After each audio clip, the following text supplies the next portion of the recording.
Thank you for joining Wars of the Roses. And this is The Mystical and Medical Philosophy of Paracelsus, Part 1, Universal Energy by Manly P. Hall. An article taken from Horizon, the Magazine of Useful and Intelligent Living, Volume 18, Number 2, Autumn 1958. The Mystical and Medical Philosophy of Paracelsus, Part 1, Universal Energy by Manly P. Hall. Lieutenant Colonel Fielding Garrison, M.D., was a serious student of medical history and devoted many years to the accumulation and arrangement of the Surgeon General's library. His work, titled An Introduction to History of Medicine, is an outstanding book in its field. Garrison says of Paracelsus that he was the precursor of chemical pharmacology and therapeutics, and the most original medical thinker of the 16th century. The same author states that this early Swiss physician was far ahead of his time in noting the geographic differences of disease, and was almost the only asepsist between Mondeville and Lister. It has also been customary to regard Paracelsus as the outstanding reformer of medical practice, standing between the old procedures and the rise of the modern scientific method. He is referred to as the Luther of physicians and shares honors with Vesalius in anatomy and Power in surgery. As this series of articles unfolds, it will be obvious why Paracelsus has become the central figure in a heated controversy involving both the theory and practice of the healing arts. Historians applauding his progress and originality, at the same time, bewail his mystical speculations and his excursions into the fields of animal magnetism and electromagnetic therapy.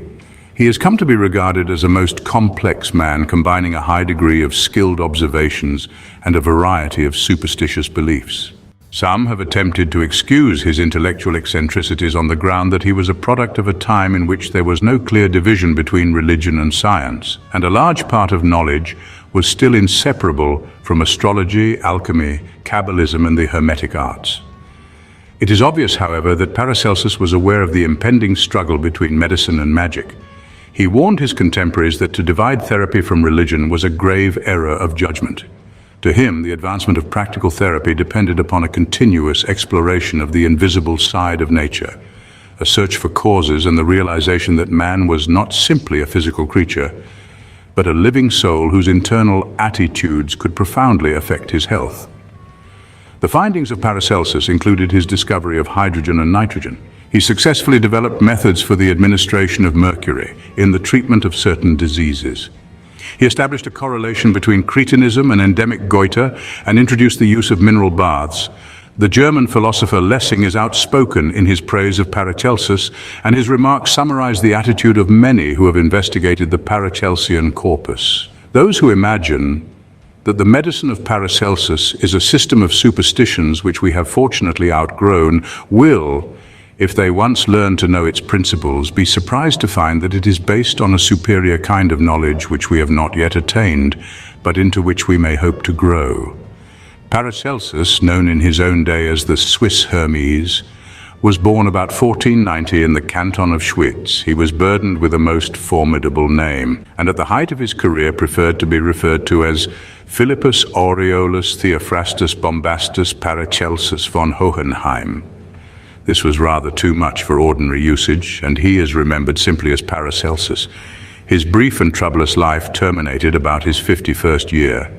The exact circumstances of his death are unknown. His enemies insisted that he perished as a result of his dissolute habits, but his friends stoutly contended that he was pushed off a cliff by hired assassins in the employ of the medical fraternity. From the feeling of the time, it is quite certain that many of his fellow physicians rejoiced in his decease and were of a spirit to have contributed to its speedy consummation. The Hohenheimer, as he was often called, was a complete and rugged individualist. From his earliest life, he declined completely to conform with any traditional procedure. Though he lectured at the University of Basel, he held the faculty in open contempt, declaring that the soft down on the back of his neck knew more about the practice of medicine than all the professors of Basel put together. Obviously, this endeared him with his contemporaries. In a day that was largely dominated by traditional forms built upon the writings of Galen and Avicenna, Paracelsus departed from practically every recognized landmark of medicine. His father was an army physician and his mother the superintendent of a hospital. From Philosophy Reformed and Improved, London, 1657. Early portrait of Paracelsus, including references to the circumstance of his death. Thus he was led early to the contemplation of medicine as a profession. Gradually, however, his religious instinct deepened and he sought guidance in the advancement of his studies in theology and philosophy. He associated himself with the learned Trithemius, abbot of Sponheim, and by this contact was also introduced to alchemistical speculations which later influenced his researches in chemistry. After leaving Sponheim, Paracelsus went to the Tyrol, where he worked for some time in the mines and laboratories of the Fuggers. It was here that he developed his interest in mineral waters and became father of the now fashionable concept of spas.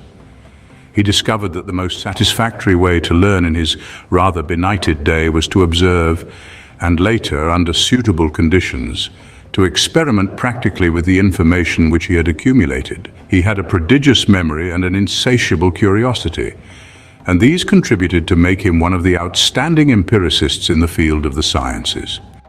Although a devout student of the Bible, Paracelsus instinctively adopted the broad patterns of essential learning, as these had been clarified by Pythagoras of Samos and Plato of Athens. Being instinctively a mystic as well as a scientist, he also revealed a deep regard for the Neoplatonic philosophy as expounded by Plotinus, Iamblichus, and Proclus. Neoplatonism is therefore an invaluable aid to the interpretation of the Paracelsian doctrine. Paracelsus held that true knowledge is attained in two ways, or rather that the pursuit of knowledge is advanced by a twofold method, the elements of which are completely interdependent. In our present terminology, we can say that these two parts of method are intuition and experience. To Paracelsus, these could never be divided from each other.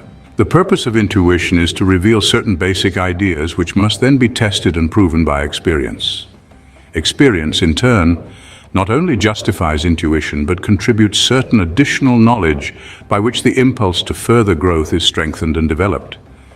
Paracelsus regarded the separation of intuition and experience to be a disaster, leading inevitably to greater error and further disaster. Intuition without experience allows the mind to fall into an abyss of speculation without adequate censorship by practical means. Experience without intuition could never be fruitful, because fruitfulness comes not merely from the doing of things, but from the overtones which stimulate creative thought. Further, experience is meaningless unless there is within man the power capable of evaluating happenings and occurrences. The absence of this evaluating factor allows the individual to pass through many kinds of experiences, either misinterpreting them or not interpreting them at all. So Paracelsus attempted to explain intuition and how man is able to apprehend that which is not obvious or apparent. Is it possible to prove beyond doubt that the human being is capable of an inward realization of truths or facts without the assistance of the so-called rational facility? According to Paracelsus, intuition was possible because of the existence in nature of a mysterious substance or essence, a universal life force.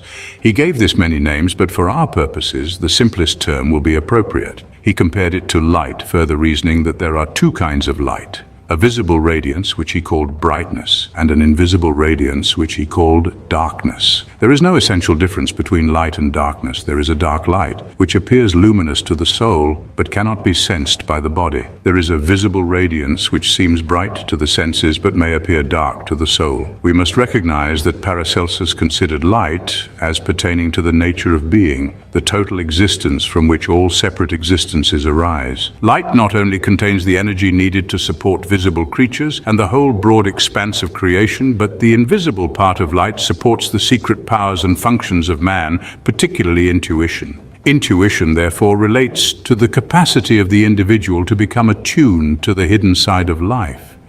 By light, then, Paracelsus implies much more than the radiance that comes from the sun, a lantern, or a candle. To him, light is the perfect symbol, emblem, or figure of total well-being. Light is the cause of health. Invisible light, no less real if unseen, is the cause of wisdom. As the light of the body gives strength and energy, sustaining growth and development, so the light of the soul bestows understanding. The light of the mind makes wisdom possible, and the light of the spirit confers truth. Therefore, truth, wisdom, understanding, and health are all manifestations or revelations of one virtue or power. What health is to the body, morality is to the emotions, virtue to the soul, wisdom to the mind, and reality to the spirit. This total content of living values is contained in every ray of visible light. This ray is only a manifestation upon one level or plane of the total mystery of life. Therefore, when we look at a thing, we either see its objective physical form or we apprehend its inner light. Everything that lives, lives in light. Everything that has an existence radiates light. All things derive their life from light, and this light, in its root, is life itself. This indeed is the light that lighteth every man who cometh into the world. Man perceives outward things by his own outward senses, and he perceives inward things by his inner senses. The heart has eyes as well as the body, and the mind has its own ears. All the internal parts of man have appropriate senses of cognition.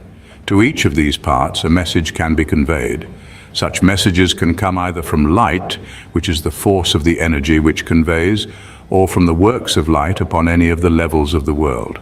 In the case of the physical plane, works of light are epitomized in nature, and man beholds nature because of the light shining upon it. Man can also become aware of the light of nature because of the light which shines within it, revealing itself through its powers of animation. Therefore, by observation with the physical senses, we behold things that are lighted. By intuition, we behold things self-luminous. By intuition, we are brought into contact with the inner light of creatures, even as outwardly we see only the reflection of light upon creatures. This is true of all sensory perceptions, for all of these, and not the eyes alone, depend upon light.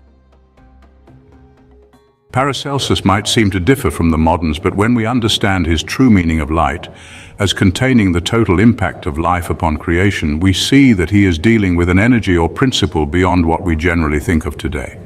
This life-light corresponds with the mana of the natives of the Polynesian islands. This is a mysterious spiritual nourishment, a universal sustaining power. There is another parallel in the term orenda as used by the Iroquois Indians. Orenda is the light of things, flowing out through the manifestations and functions of life and causing us to apperceive qualities not immediately available to the profane analysis of untrained reason. Title page of the complete edition of the medical and philosophical writings of Paracelsus, published at Strasbourg, 1618. Thus we must come to recognize not only the shapes of things, their colors, their numbers, and their arrangement. By the reflected light of nature, we must perceive the qualities of things, their goodness, their beauty, their integrity. And we come to experience a certain affinity because of our own intuitive reaction to the radiant energy everywhere present. This invisible light, of which the visible part is merely a shadow or reflection, arises in the invisible source of light, in the solar system, which is the spiritual or original sun, concealed behind or within the luminous orb of day. Paracelsus, following the Neoplatonists and some other early mystics, was of the opinion that there were three suns in the solar system, one physical, one astral, or belonging to the psychic sphere, and one spiritual. These three suns bestowed the life-light of the world according to their own natures. The light of the physical sun warms and reveals the bodies of things. The light of the psychic sun nourishes and reveals the structure of the soul, and the light of the spiritual or root sun sustains and nourishes the human spirit. These three suns, therefore, become the causes of certain qualifications within light-life energy. By the same concept, the universe is a totality, suspended in an infinite field of spiritual light life. All things that have existence exist within this light energy which permeates space, and mingling with the spiritual light of other suns and other cosmic systems fills all existence. This sea of eternal light is, in substance and essence, the luminous nature of God. We are reminded of the Pythagorean definition which describes deity as an infinite being, whose body is composed of the substance of light, and whose soul is composed of the substance of truth. Truth is therefore a kind of light, and when it shines, a kind of darkness is dissipated. Truth is to the darkness of ignorance what the physical sun is to the darkness of nature. There is also a spiritual sun, and the total energy of this sun dissipates total illusion, that is, mortality or materiality. The spiritual sun is forever dispelling the kind of darkness which we call death. The psychic sun is forever dissipating the kind of darkness which we call ignorance. The physical sun is forever dissipating crystallization. To the Neoplatonist, Paracelsus was also indebted for the concept that matter is the least degree of life. By extension of reasoning, darkness is also the least degree of light, truth the least degree of ignorance, and reality the least degree of illusion. Having thus envisioned a universe of total light, Paracelsus was confronted with that ancient dilemma which has so long plagued theology and philosophy. How does it happen that total power, completely unconditioned in its own nature, enters into a condition of qualification and stratification? How does the one become differentiated? And why does light assume various appearances, benevolent or not benevolent, when combined in the compositions of created things? For his answer, Paracelsus, factually or intuitively, had recourse to Gnosticism and its doctrine of emanations. He recognized that things in themselves, always alike, are caused to apparently change their qualities by their relationships. Kepler brought this out in his astronomical theories. Out of the motions or mutations of bodies, patterns are formed resulting in chemical compounds which appear balanced or unbalanced. Thus also in the phenomenon of the seasons on Earth, the sun remains the same, the Earth is unchanged, but climates and seasons change due to varying relationships. In the Paracelsian philosophy of the universe, all mutations of energy are due to relationships and not to the actual alteration of any energy in itself. He denied the existence of antipathetical energies. Therefore, he could not believe in the existence of a real or factual evil. He did not accept the reality of a death energy or of a destructive force.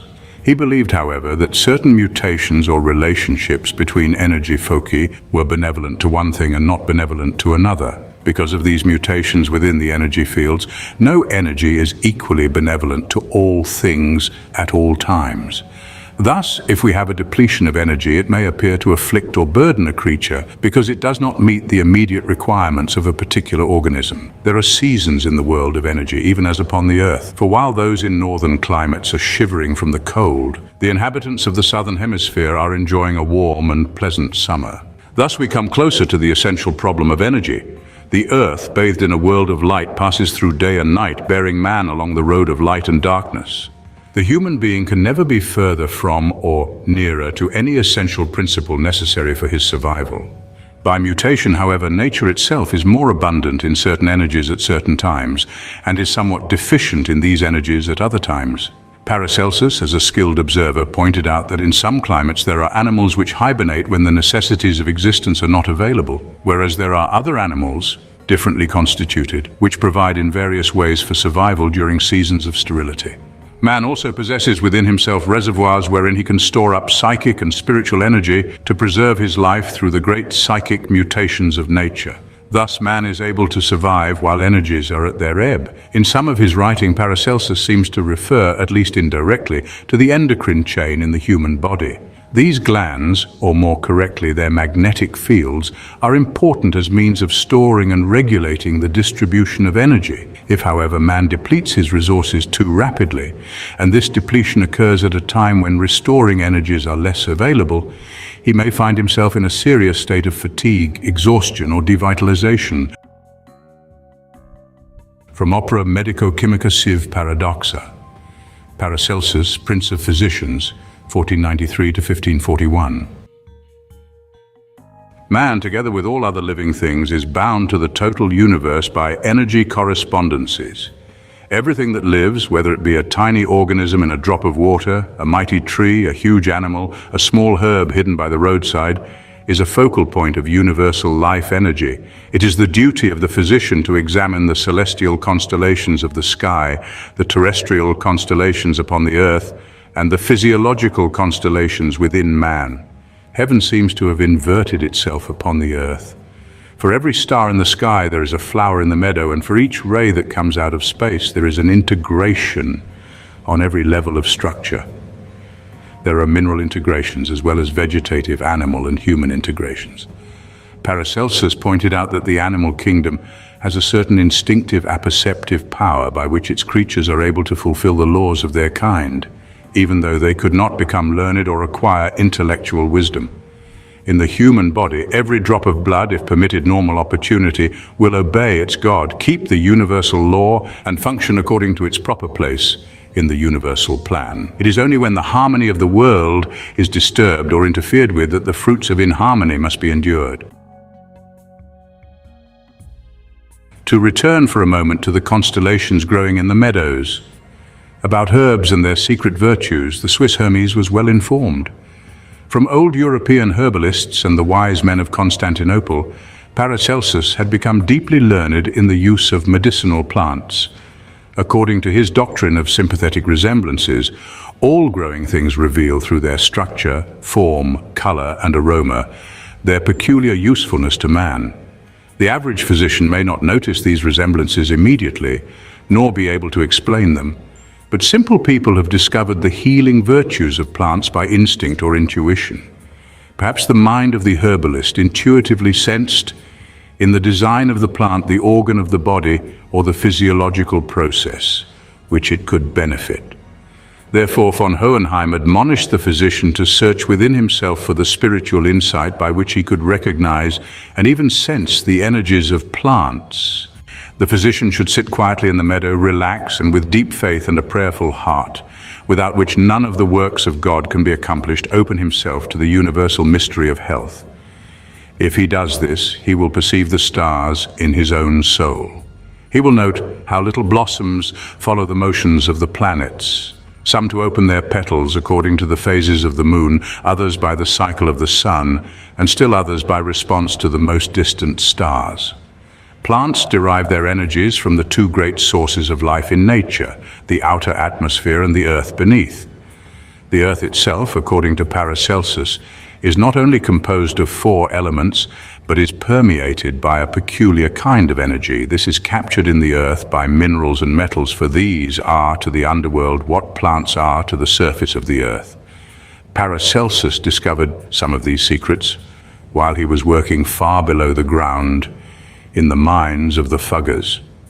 He gained much from personal observation, but he was also indebted to the miners who worked in the ground and who shared with him old folklore and curious beliefs peculiar to their trades.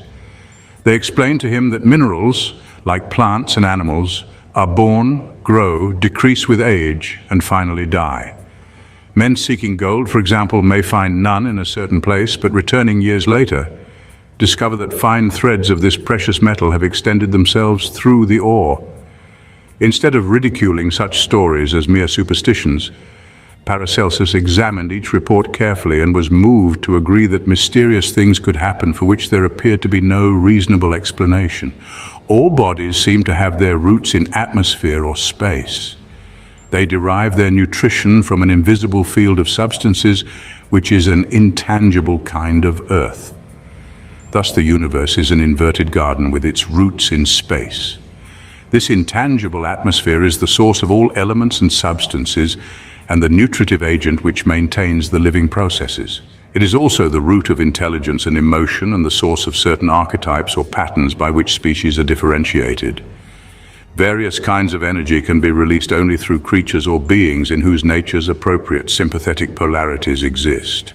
Man's uniqueness lies in the fact that within him are poles capable of attracting countless forms of energy.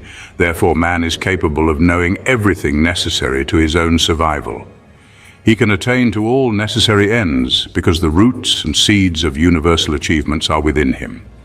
Actually, however, on the level of function, man responds only to such energies as he can capture and hold by those polarities which he has strengthened and developed by skill and thoughtfulness. Such polarities can be of many kinds, such as mineral, nutritional, astral, psychical, emotional, mental, and spiritual. For example, an individual can never energize an emotional power which is inconsistent with the development of his own emotional nature. If therefore he hates, he cannot create the archetype of love by which he will participate in this noble emotion unless he changes his own way of life. Man is always in the midst of energies, many of which are beyond his conscious understanding. Yet gradually, through the growth of his own mind, he attains to true learning and becomes responsive to the universal energies which sustain learning and help it to increase. Therapy, which was always uppermost in the thinking of Paracelsus, depends upon adequate ways of conducting energy into the human body, setting up necessary poles for its reception and distribution, removing impediments to its circulation, and opposing to one energy another which will neutralize that which is not useful or necessary to human well-being. He early recognized the importance of nutrition. Food is not merely a physical substance, it is a medium for the transmission of life force.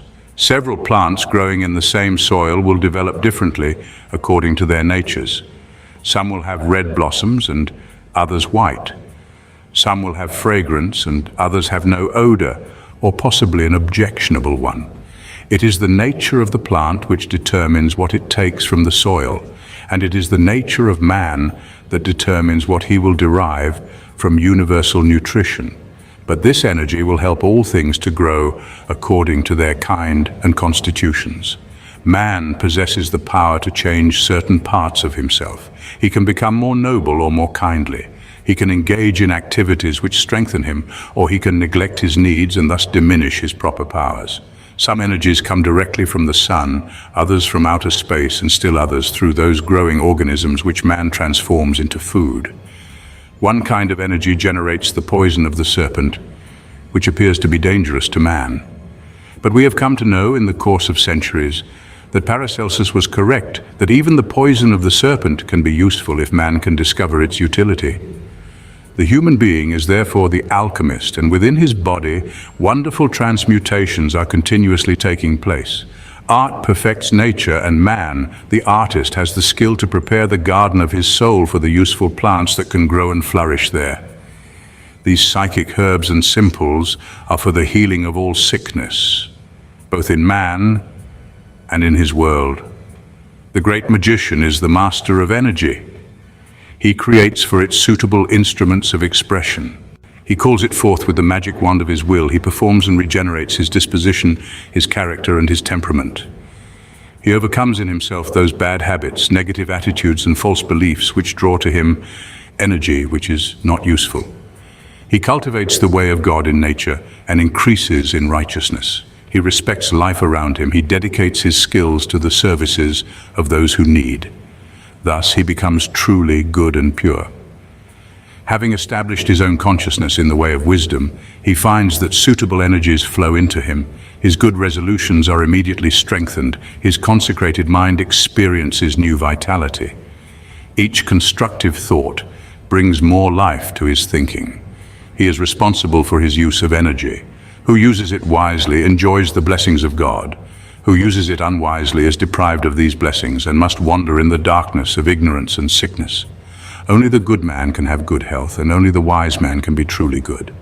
This is not worldly wisdom, but the wisdom of God in a mystery. It is the gentle wisdom of dedication and the life of uprightness. Thus, for Paracelsus, the physician is not merely a scientist, but a holy man, a servant of that wonderful fountain of life and light which flows forever from the heart of the infinite. As this light becomes energy, it manifests its nutritive qualities, and man, living in God, is fed eternally from the very body of God. Thus, living itself is a Eucharistic sacrament, a dedication to the service of immortal life. Thank you for watching, and please don't forget to share, like, subscribe, and comment, and if you can, please consider donating to Wars of the Roses. Links to PayPal and Patreon are in the description. Thank you so very much.